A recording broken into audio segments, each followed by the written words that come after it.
Good morning students, welcome to our class of mathematics. First of all सभी को नए वर्ष की बहुत बहुत शुभकामनाएं। 2021 जो है हमारे लिए कुछ नई आशाएं, नई किरणें लेकर आएगा, ऐसी हम आशा करते हैं। और इसी के साथ आज हम अपना मैथमेटिक्स का नया सेशन स्टार्ट कर रहे हैं। Right, today we will discuss the mathematics of class 7 and today we are taking the new topic, that is the chapter number 12, algebraic expressions. So students, इसका ये हम आज पार्ट 1 देखने वाले हैं। एंड आपसे मैं जानना चाहूंगा कि कितने ऐसे बच्चे हैं जिन्होंने अलजेब्रा जो है वो क्लास 6 में, क्योंकि आप क्लास 7 में आए तो आपने अलजेब्रा क्लास 6 में जरूर पढ़ा होगा। और उस अलजेब्रा में हमने वो सारी बातें, बेसिक चीजें जो कि अलजेब्रिक एक्सप्रेशन को समझने के लिए चाहिए होती है, वो सारी हमने वहां पर पढ़ी है। राइट, जैसे कि हमने वहां पर वेरिएबल क्या होता है वो पढ़ा होगा, एंड कोएफिशिएंट क्या होता है वो पढ़ा है, कोई अलजेब्रिक एक्सप्रेशन को कैसे बनाया जाता है और उसकी टर्म्स को कैसे बनाया जाता है, या फिर हम ये जानने की कोशिश कर सकते हैं कि इक्वेशन क्या होती है। तो ये सारे कंटेंट जो है ऑलरेडी हम क्लास 6 में पढ़ चुके हैं। और अगर आपको ये याद नहीं है या आप इसको रिवाइज करना चाहते हैं तो मैं सभी से आपको एक रिक्वेस्ट करूंगा कि क्लास 6 के अंदर चैप्टर नंबर 11 अलजेब्रा जो है उसका भी वीडियो जो है हमने इस आपके एप्लीकेशन में दिया हुआ है, तो उसको भी आप जरूर फॉलो करें। तो एक रिवाइज जो आपका हो जाएगा, उसके बाद आप इस चीज को बहुत अच्छे तरीके से समझ पाएंगे। राइट, तो आज हम यहीं पर नया टॉपिक अलजेब्रिक एक्सप्रेशन, जो कि बिल्कुल अलजेब्रा से ही रिलेटेड है, उसकी बेसिक टर्म्स हम पढ़ चुके हैं। राइट, और आज हम इसके आगे का जो पार्ट है, कितने तरह की अलजेब्रिक एक्सप्रेशन होती है, उन अलजेब्रिक एक्सप्रेशन को कैसे सॉल्व किया जाता है, ये सारी बातें यहाँ पर हम सीखेंगे। राइट, तो ये बहुत ही इंपॉर्टेंट पार्ट है आपका। इसको समझने के लिए यहाँ पर मैंने एक अलजेब्रिक एक्सप्रेशन का एक एग्जांपल लिया हुआ है। जैसे आप यहाँ पर देख सकते हैं 4x² - 3xy। ये एक एग्जांपल लेके हम सारी चीजों को जो है डिटेल में पढ़ेंगे। राइट, तो सबसे पहले तो मैं आपको ये बता देता हूं कि हम इस डायग्राम को हम ऊपर से नीचे देखें या नीचे से ऊपर देखें, ये सारी चीजें हमको क्लियर कर देता है। राइट, तो ये एक बहुत ही माइक्रोस्कोपिक डायग्राम है जिसको आप इजीली समझ सकते हैं, और ये आपके टेक्स्ट बुक से ही मैंने लिया हुआ है। तो आप इसके अंदर देख रहे हैं कोई भी अलजेब्रिक एक्सप्रेशन होती है वो दो चीजों से मिलकर बनी होती है। Right, that is name as the terms and the factors. So इस टेबल को हम नीचे से ऊपर पहले समझने की कोशिश करते हैं। राइट, आप सबसे पहले देखिए यहां पर लिखा हुआ है factors. So what is the meaning of the factors? Factors का मतलब वो सारे यहां पर एलिमेंट है या वो सारे नंबर या वेरिएबल है, जैसे कि आप यहां पर देख रहे हैं there is a numerical value. Right, so that is the 4। यहां पर भी आप देख रहे हैं there is the numerical value -3। Right, तो इन न्यूमेरिकल वैल्यूज को जो कि वेरिएबल के साथ, यहां पर ये x और ये x जो है, वी हैव नोन दैट कि ये सारे जो है अल्फाबेटिक लेटर्स है, और अल्फाबेटिक लेटर्स को वेरिएबल कहा जाता है। You already know that. Right, आप रिवाइज कीजिए क्लास 6 का अलजेब्रा, वापस से उस वीडियो को जाकर देखिए, आपको बिल्कुल सारी चीजें समझ पाएंगे। और यहाँ वेरिएबल के साथ यहाँ पर आप देख रहे हैं 4 is associated with that. Right, so that is the numerical value, इसको हम कोएफिशिएंट कहते हैं। Right, what we call it, that is the coefficient. Right, coefficient. Right, यहां पर भी हम देख सकते हैं -3, that is the coefficient because this is the numerical factor और the numerical value x and y, these are the variable.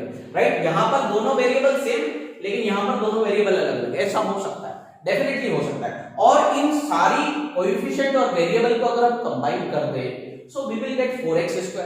और 4x² को आप देख रहे हैं यहां पर क्या कहा जाता है, that is the one term. Right, that is the one term of the expression. Right, यानी कि अगर हम कोएफिशिएंट और वेरिएबल को कंबाइन कर दें तो उससे हमको क्या मिलता है, that is the 4x² which is known as the terms. Right, फिर यहां पर भी आप देख रहे हैं -3xy को अगर हम कंबाइन कर दें, राइट, यानी कि कंबाइन करने का मतलब इनका हम प्रोडक्ट कर दें। यहां पर आप देख रहे हैं इनका हम क्या कर रहे हैं, प्रोडक्ट कर रहे हैं।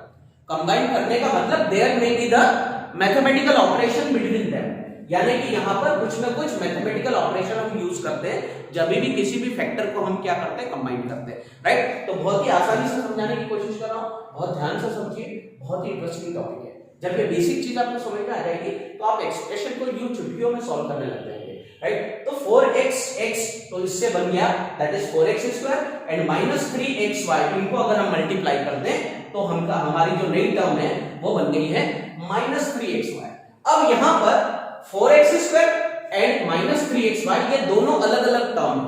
राइट, यानी कि अभी दे आर इंडिपेंडेंट, लेकिन अगर इनके बीच में हम कोई भी मैथमेटिकल ऑपरेशन, यानी कि जैसे एडिशन या फिर हम डिवीजन या सब्ट्रैक्शन या हम मल्टीप्लिकेशन या फिर हम कोई डिवीजन का साइन अगर इन दोनों के बीच में यूज करें तो यहां से हमको क्या मिल जाती है, एक नई एक्सप्रेशन मिल जाती है, उसको हम कहते हैं एल्जेब्रिक एक्सप्रेशन। इसको एल्जेब्रिक एक्सप्रेशन इसलिए कहा गया है क्योंकि it is very important and very essential part of the branch of the mathematics that is the algebra. तो एल्जेब्रा वर्ड से ही ये एल्जेब्रिक वर्ड आया है और एक्सप्रेशन का मतलब होता है एक्सप्रेस करना, किसी भी न्यूमेरिकल वैल्यू को कोएफिशिएंट और वेरिएबल के फॉर्म में कंबाइन करने के बाद किसी एक एक्सप्रेशन में उसको लिखना या एक्सप्रेस करना, उसी को एल्जेब्रिक एक्सप्रेशन कहा जाता है, राइट। तो हमने क्लास 6 के अंदर ये भी पढ़ा था कि इन एल्जेब्रिक एक्सप्रेशन में जो वेरिएबल होते हैं इनकी वैल्यू को कैसे फाइंड किया जाता है, उसको हम कहते हैं solution. Solution of the algebraic expression वो वैल्यू होती है वेरिएबल की जो कि क्या करती है, इस इक्वेशन को, एल्जेब्रिक एक्सप्रेशन को सेटिस्फाई करती है, राइट। तो यहां पर ये जो वेरिएबल होते हैं, जैसे आप जानते हैं वेरिएबल कांस्टेंट वैल्यू नहीं है, ये बदलता रहता है। वेरिएबल का मतलब ये है जो चीज बदलती रहे उसे वेरिएबल कहा जाता है और कोएफिशिएंट जो होते हैं दे आर कांस्टेंट, राइट। तो ये सारी चीजें अगर हम यहां पर देखेंगे तो यहां पर इस एल्जेब्रिक एक्सप्रेशन को बनाने के लिए उन्होंने सब्ट्रैक्शन जो है वो यूज किया हुआ है। इसके जगह पे हम एडिशन भी यूज कर सकते हैं। We can also use the multiplication and the division sign by for the adding of these terms। तो terms को मिला के हमने बना दिया algebraic expression, right। so this is the structure of the algebraic expression कि algebraic expression में क्या-क्या चीजें आती हैं। अगर आपसे कोई बेसिक चीजें पूछे कि भाई algebraic expression क्या है, so this is the combination of the terms, right। and what are the terms? Terms are the combination of the coefficient and the variable by using the multiplication operation।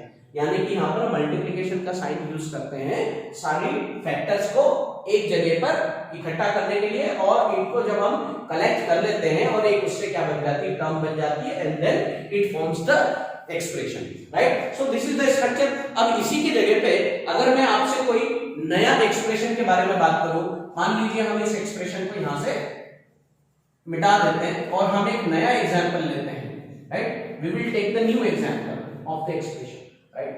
कोई भी एक नया हम example ले लेते हैं एल्जेब्रिक एक्सप्रेशन का, वो क्या हो सकता है, वहां पर क्या टर्म हो सकती है।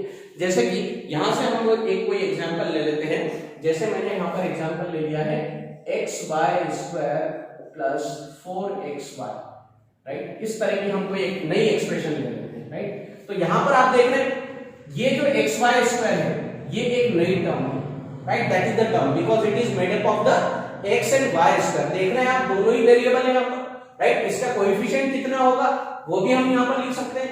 यहां पर आप देख रहे हैं कोएफिशिएंट हमारा 4 है, राइट। तो इसको हम यहां पर लिख लेंगे 4xy। इसको हमने अलग कर लिया, इसको हमने अलग कर लिया। अब यहां से हम इसके जो फैक्टर्स है उसको भी अलग कर लेंगे। तो यहां पर x आ जाएगा, यहां पर y आ जाएगा, यहां पर y आ जाएगा, और यहां पर क्या आ जाएगा 4x and y।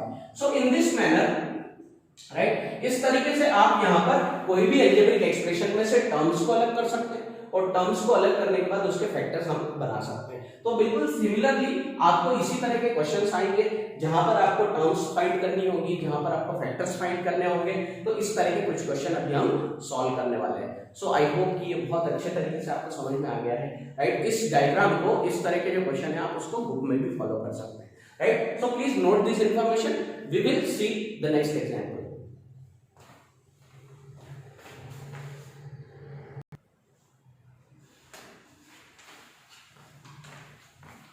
Now friends, we will see the example number 1 of the exercise, right? यहाँ पर हम देख रहे हैं कि एग्जाम्पल नंबर 1 जो है इसमें आपको कहा गया है identify in the following expression terms which are not constant give their numerical coefficient. यानी कि यहाँ पर आपको कुछ एक्सप्रेशंस दी हुई हैं, जैसे xy + 4, 13 - y², 13 - y + 5y², 4p² - 3pq² + 5। तो यहां पर आप देख रहे हैं कुछ ऐसे एक्सप्रेशंस है जिनमें दो टर्म्स है, यानी कि xy that is the first term and the 4 that is the second term, 13 that is the first term minus y² that is the second term. But now here you can see there are the three terms, right. तो यहां पर 13 - y and 5y², यहां पर कितनी term हो गई, 3 terms हो गई।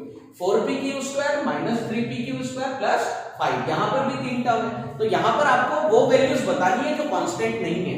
जैसे एक्स वाई प्लस 4 में अगर हम देखें सो 4 जो है ये कांस्टेंट टर्म है because not any variable attach with that. यहां पर 4 के साथ कोई वेरिएबल नहीं है, 13 के साथ कोई वेरिएबल नहीं है, यहां पर भी 13 के साथ कोई वेरिएबल नहीं है, राइट। यहां पर जो 5 है अगर हम इन कांस्टेंट टर्म्स को हटा दें, जैसे कि मैंने आपको बताया था कि किसी भी अलजेब्रिक एक्सप्रेशन में एक कांस्टेंट टर्म होती है और एक क्या होती है, वहां पर वेरिएबल के साथ जो कोएफिशिएंट होता है वो होता है। तो ऐसे दोनों तरह की टर्म्स वहां पर हो सकती है, राइट। तो अलग अलग टाइप के जो एक्सप्रेशन होते हैं वो हम इसके नेक्स्ट पार्ट में देखने वाले हैं, लेकिन अभी इस क्वेश्चन में हमको यहाँ पर जो भी एक्सप्रेशन दी है उसमें हमको ऐसी टर्म्स बताना है जिसके अंदर कांस्टेंट नहीं है।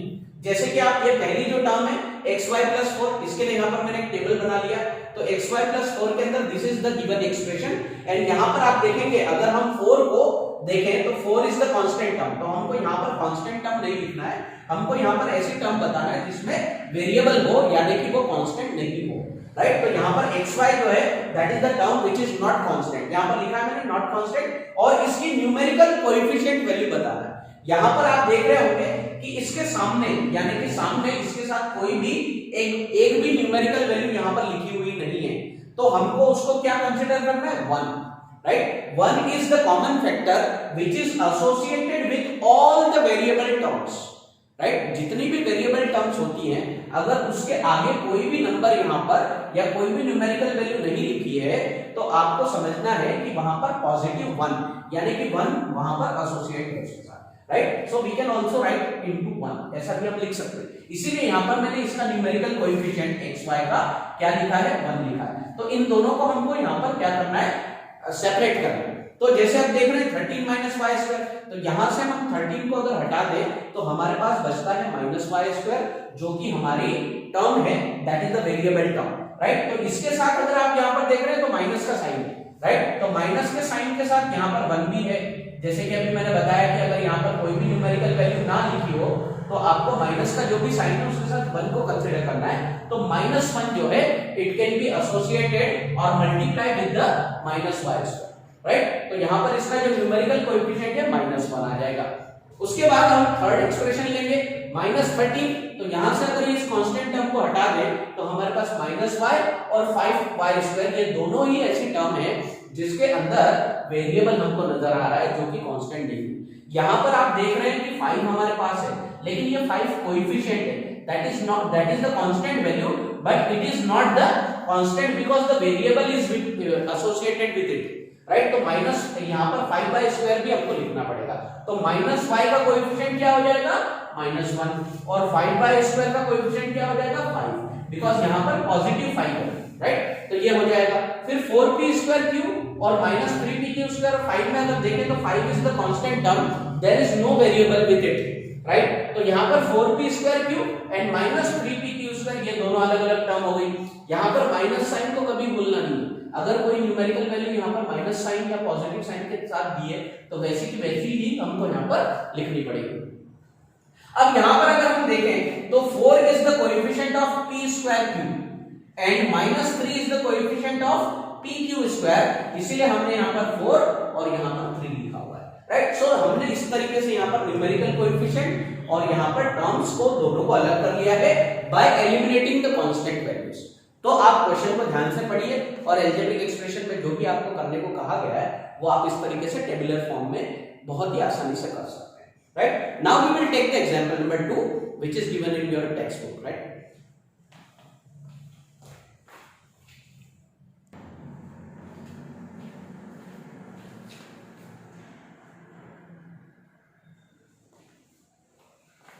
Now friends, we take the example number 2. In the example number 2, some expressions are given, right? मैंने यहाँ पर क्वेश्चन नहीं लिखा है लेकिन आपके लिए यहाँ पर एक्सप्रेशंस लिखी हैं, उससे हम इसको आसानी से समझ लेंगे। तो यहाँ पर हमारी पहली एक्सप्रेशन है 4x - 3y 8 - x + y y²x - y and 2z - 5xz।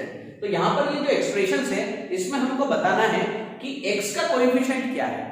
यहां पर y का नहीं पूछना है क्योंकि आप यहां पर देख रहे हैं सभी एक्सप्रेशन में दो वेरिएबल है हमारे पास, राइट। जैसे कि यहां पर xy और यहां पर x और z। तो हमको यहां पर particular they are asking about the coefficient of x, right. तो यहां पर x कौन सी टर्म में है, तो 4x, तो 4x को हम यहां लिख देंगे और 4x में न्यूमेरिकल वैल्यू क्या है, उसको हम कहते हैं कोएफिशिएंट ऑफ x, तो वो है 4, right. Now in the expression 8 minus x plus y, यहां पर x क्या है, that is the minus x, it is not the positive x, तो यहां पर हम क्या लिखेंगे, माइनस x। और मैंने अभी इसके पहले के एग्जांपल में बताया, अगर यहां पर माइनस x है तो यहां पर इसका कोएफिशिएंट क्या होगा, if there is no numerical value so we consider it as 1, तो यहां पर इसका कोएफिशिएंट -1 होगा। यहां पर ऐसी कौन सी टर्म है जिसमें x वेरिएबल है, तो यहां पर है x y² या y² x, हमको इस टर्म को नहीं देखना है, तो ये पॉजिटिव टर्म है, तो यहां पर अगर आप देखेंगे तो x का कोएफिशिएंट y² है, x के सामने जो है कोएफिशिएंट क्या हो जाएगा, y², राइट, तो ये y² हो जाएगा। नाउ यहां पर -5x है, that is the term in which x variable is included, तो यहां पर x का कोएफिशिएंट क्या हो जाएगा, दैट इज द -5z, क्योंकि z इसके पीछे जरूर है लेकिन वो 5 के साथ एसोसिएटेड है, because these three values are multiplying with each other, तो यहां पर x का कोएफिशिएंट -5z होगा, राइट, तो -5z is the coefficient of x²। So in this way we can do the example number 2, and इसका अभी एक क्वेश्चन और बाकी है, उस क्वेश्चन को भी अभी हम यहां पर करने वाले हैं।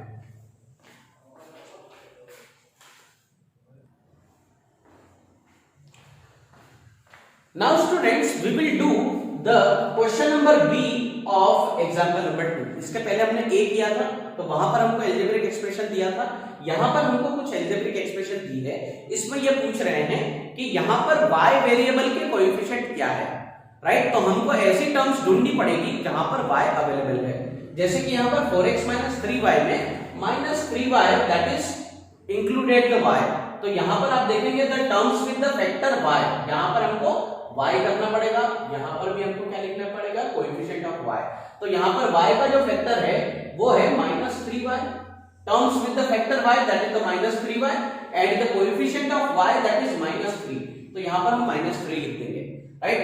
8 प्लस yz में अगर आप देखेंगे सो yz is the term which with the factor y, तो यहां पर yz, तो यहां पर इसका कोएफिशिएंट क्या होगा, z हो जाएगा, राइट, y का कोएफिशिएंट क्या होगा, z होगा। यहां पर ये वाली जो टर्म है, right, that is with the factor y, तो यहां पर yz² होगा, एंड यहां पर y का कोएफिशिएंट होगा z², राइट, और यहां पर हम देखेंगे सो my is the term with the factor y, right, so my, और इसका जो कोएफिशिएंट होगा that is the m, right. So in this way you can complete the table, यहां पर आपको कोई भी एक्सप्रेशन दी है, just observe the expression minutely and you can write the term with the factor y or the x, whatever they are asking to you, and you can write the coefficient of x and y, right। अगर यहाँ पर आपको z का coefficient यानी कि z² का coefficient अगर पूछा जाता तो आप यहाँ पर y को बता सकते हैं, यहाँ पर y का कोएफिशिएंट आपने z बताया, अगर z का कोएफिशिएंट पूछा जाता तो आप y बता सकते थे, तो इस तरीके से एक दूसरे को हम यहाँ पर वेरिएबल और कोएफिशिएंट रिप्रेजेंट कर सकते हैं, right। So this is the question number 2 is completed. Now we will see the question number 3 or the example number 3.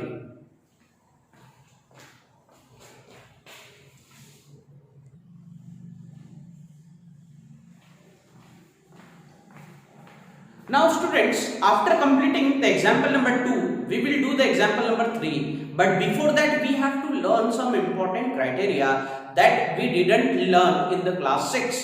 Right, so this is the new topic for you about the algebraic expression. The name of the topic is like and unlike terms, right? Like and unlike. Like का मतलब जो एक जैसे होते हैं, right? और unlike का मतलब जो एक जैसे नहीं होते हैं। लेकिन एक जैसा होना या नहीं होना ये किस बात पे डिपेंड करता है, right? तो किसी भी algebraic expression में जब हम एक टर्म को दूसरी टर्म से कंपेयर करते हैं तो कभी-कभी उसमें सिमिलैरिटी दिखती है, they are the like terms. And sometimes they are not same, they are different, right? तो आज हम ये कंपैरिजन करना सीखेंगे कि like terms को कैसे पहचाना जाए और unlike terms को कैसे पहचानते हैं, right? तो वो आज हम यहाँ पर सीखने वाले हैं। उसके लिए मैंने आपके लिए यहाँ पर एक एग्जांपल लिया है, just like I have taken the algebraic expression which have the 4 terms, right? 2xy minus 3x plus 5xy minus 4। जैसे कि आप याद कीजिए, जैसे कि इस टॉपिक के इंट्रोडक्शन में at the beginning of this video मैंने एक डायग्राम बनाया था जिसमें आपको समझाया था what are the expression, what are the term and what are the factors. So on the basis of this diagram we can easily understand what is the like and the unlike term. तो यहाँ पर हमारे पास 4 term है, right? So we have the four term and we can write the four term like this: 2xy, that is the first term, minus 3x plus 5xy and minus 4. These are the four terms. हमने इसको यहाँ पर separate कर दिया. And to understand the factor, we can separate the factors of the terms. So 2xy, these are the factors, and minus 3x, these are the two factor, and 5xy, these are the three factor of the 5xy term, and minus 4, that is the constant value. आप यहाँ पर minus 4 को अगर देखेंगे, so there is no variable, तो ये एक अलग constant term है, right? So now we compare the one term with the another term. Suppose if I compare the 2xy with 5xy, अगर मैं इसको कंपेयर करूं, तो यहाँ पर आप देख रहे हैं दोनों ही फैक्टर में, इसके 2xy के फैक्टर में xy और यहाँ पर भी xy, यानी इनके जो लाइक टर्म्स है, राइट, यानी कि इनके एल्जेब्रिक फैक्टर्स, राइट, इनके एल्जेब्रिक फैक्टर जो है वो हमको एक जैसे दिख रहे हैं. एल्जेब्रिक फैक्टर का मतलब है वेरिएबल, जैसे कि यहाँ पर xy है और यहाँ पर भी xy है. हाँ, हम ये मानते जरूर है कि यहाँ पर 2 और 5 they are the different numerical value, but उनके एल्जेब्रिक यहाँ पर फैक्टर्स जो है, फैक्टर्स यानी xy और वहां पर भी xy, ये जो है ये सेम. तो इसीलिए हम बोल सकते हैं 2xy and 3xy are the like terms. 2xy and 5xy are the like terms in this given expression. But if we compare the 2xy with the minus 3x or if I compare it with minus 4, अगर हम इन दोनों term को compare करें या हम इन दोनों term को compare करें, so they are not the like term because their algebraic factors are different. यहाँ पर आप देखेंगे x और y दोनों हमको दिख रहा है, लेकिन यहाँ पर सिर्फ हमको x ही नजर आ रहा है, यहाँ पर y नहीं है. इसीलिए हम कह सकते हैं कि 2xy और minus 3x, right? 2xy and minus 3x, ये दोनों जो हैं they are the unlike term in the given expression, right? तो यहाँ पर वैसी टर्म यानी जो टर्म होती है उसके अंदर सेम एल्जेब्रिक एक्सप्रेशन अगर होंगे, किसी भी टर्म्स को अगर हम कंपेयर करें, यानी 2xy और 5xy को अगर हम कंपेयर करें, so if they have the same algebraic factors, so they are known as the like term. And if we compare the terms which have the different algebraic expression, right, ऐसी terms जिसमें different algebraic expression होंगे उनको हम क्या कहते हैं? Unlike terms, right? So after understanding the like and unlike term, right, by this example we will do some questions and we will also see what are the different types of the algebraic expressions. यहाँ पर हम अलग-अलग तरह के algebraic expression को भी सीखेंगे, right?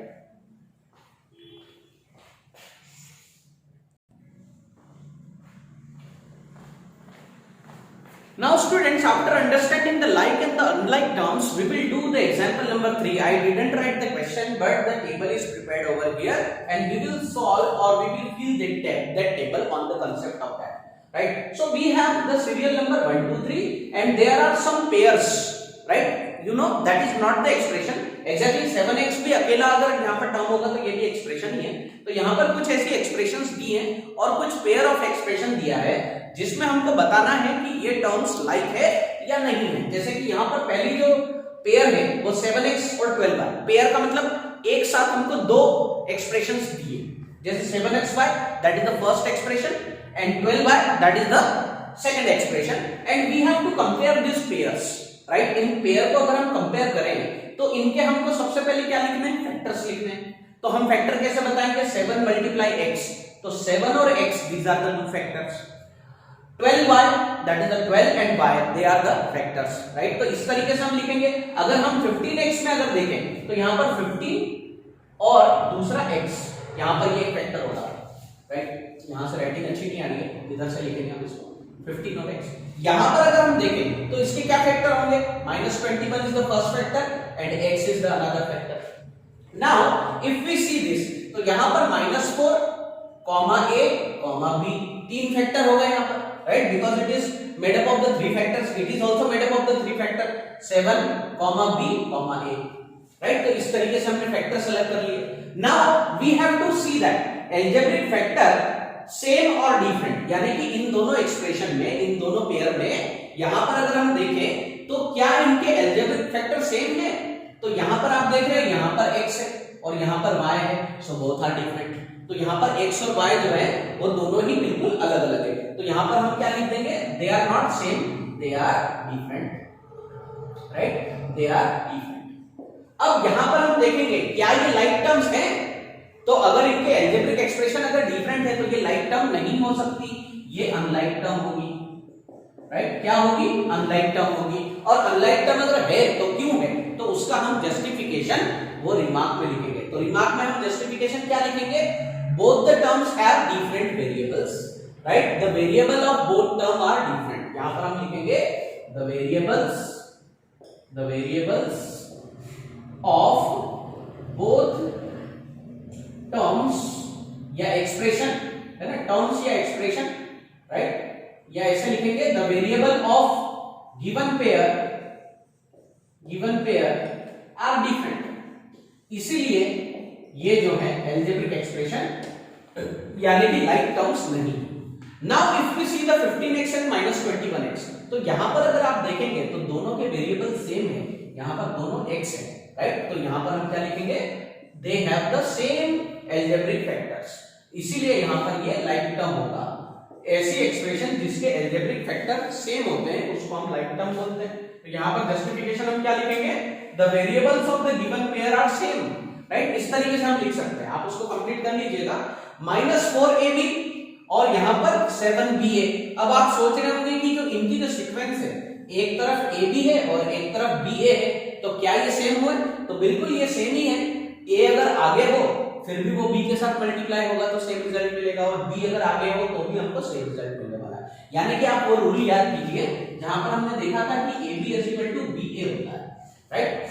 ab ba होता है, राइट? तो हम कम्यूटेटिविटी देखते हैं नंबर्स की, होल नंबर्स की कम्यूटेटिविटी, वहां पर ये बात आप समझ पाएंगे। तो यहां पर आप दोनों के वेरिएबल देख रहे हैं, दोनों वेरिएबल सेम, राइट? और यहां पर ये जो टर्म्स है ये भी क्या होंगे? लाइक टर्म्स होंगे, राइट? तो इस तरीके से हमने अभी फर्स्ट सेकंड थर्ड किया। अब और इसके आगे की जो एक्सप्रेशन है वो भी हम यहां पर कर लेते हैं और इस एग्जांपल को फिनिश करेंगे, राइट?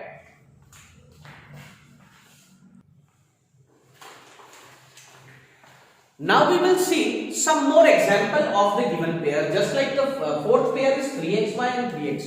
तो इनके फैक्टर्स क्या होंगे? 3x and y. इसके फैक्टर क्या होंगे? 3 and x. So what we can see that here the x is available in both that, but y is not available. तो यहाँ पर ये भी क्या होंगे? इसके फैक्टर क्या होंगे? डिफरेंट हो गए। तो ये क्या होगा? That is the unlike term, right? That is the unlike term. इसको हम अनलाइक टर्म बोलेंगे। और इसका जस्टिफिकेशन हम क्या देखेंगे? Because the y variable is not present in the second term, right? यानी कि सेकंड जो एक्सप्रेशन है इसमें y वेरिएबल अवेलेबल नहीं है। वैसे ही हम यहां पर देखेंगे तो क्या फैक्टर हो जाएंगे? पहला फैक्टर है 6, दूसरा फैक्टर है x, और y स्क्वायर का मतलब होता है there is the y is repeating 2 times, right? तो यहां पर x y y ये हो जाएगा। यहां पर क्या है? हमारा 9 है, फिर x, फिर दूसरा x, बिकॉज x स्क्वायर का मतलब x is repeating 2 time and that is the y। यहां पर अगर हम देखेंगे तो p then q then another q that is repeating 2 time, -4 then p then q and then q। तो यहां पर ये जो है दैट इज फॉर दिस, मैं यहां पर ब्रैकेट बना देता हूं, then you can identify। यहां पर अगर हम देखेंगे m, तो यहां पर n इज रिपीटिंग 2 टाइम, फिर यहां पर 10, m, n। Now you can compare this. अब यहां पर हमको क्या कंपेयर करना है?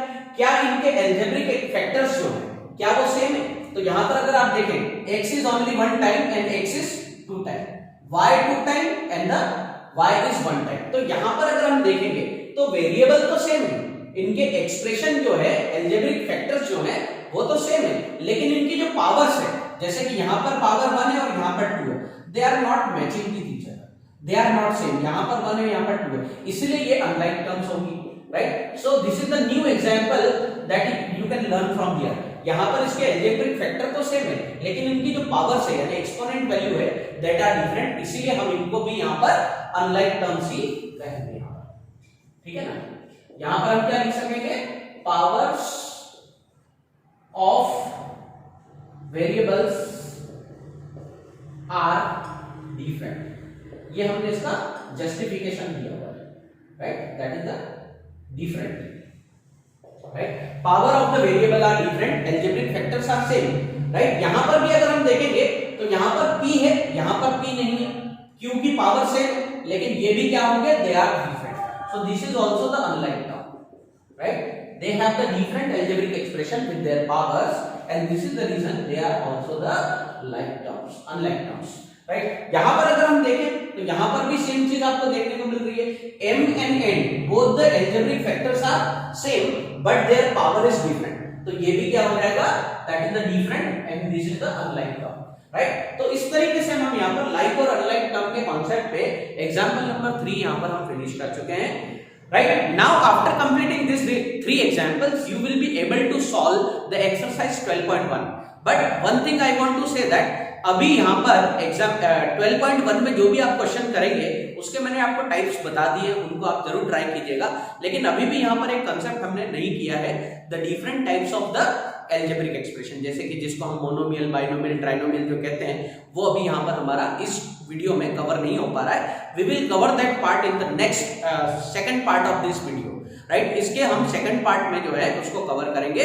तो अभी आप इन तीनों एग्जांपल पे बेस्ड जो भी हमने चीजें सीखी हैं उस पे बेस्ड जो 12.1 में जो क्वेश्चन है उसको आप जरूर ट्राई कीजिए। इसका जो पीडीएफ है वो भी हम आपको सेंड करेंगे, राइट, तो वो आपको मिल जाएगा। और उसके हम सेकंड पार्ट में ये सारी चीजें जो हैं जो इस टॉपिक में छूट रही, क्योंकि वीडियो का लेंथ जो है थोड़ा ज्यादा होने की वजह से हम बाकी की जो चीजें हैं वो नेक्स्ट वीडियो में कवर करेंगे, right friends. So I hope कि ये बहुत आपको पसंद आया होगा और बहुत आपको समझ में भी आया होगा। So thank you very much for watching this video and have a nice day.